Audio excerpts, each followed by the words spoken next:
Hi everyone, it's Craig from Flying Wheels in Danville, New Hampshire. Today I'm in a 2013 BMW X1 and we just did a synthetic oil change on it and we're resetting the service light, the service due reminder, as well as the oil change light. So if this video is helpful, do me a favor and give me a thumbs up. That way other people get to see this video. The other thing is subscribe so you get to see more how-to videos with car stuff. Let's get started. This vehicle does not have the key. It's push to start.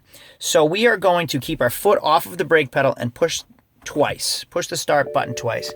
You'll see all the service indicators come on. Give it a few minutes for them to shut off. A couple will stay on. To the left of the steering wheel is the toggle switch. We're going to go up with the toggle button until we see past oil to service info. Here, BC is your select button, so we're just going to select service info and we can scroll up again. You'll see I already reset this light. That's your service indicator light. What I did here is held BC until that was reset. It asked me if I want to reset and I said yes. The other thing is SS right here is your service.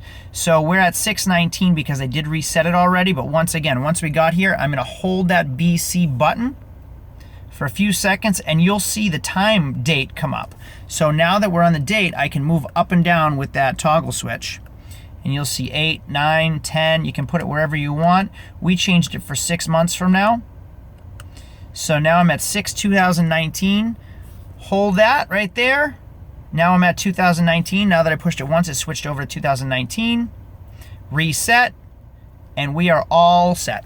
Both are done already. Now just to go back to oil change, there's your oil. I reset that already by doing the same thing, toggle and holding that BC button. Again, if this video is helpful, please give me a thumbs up and don't forget to subscribe.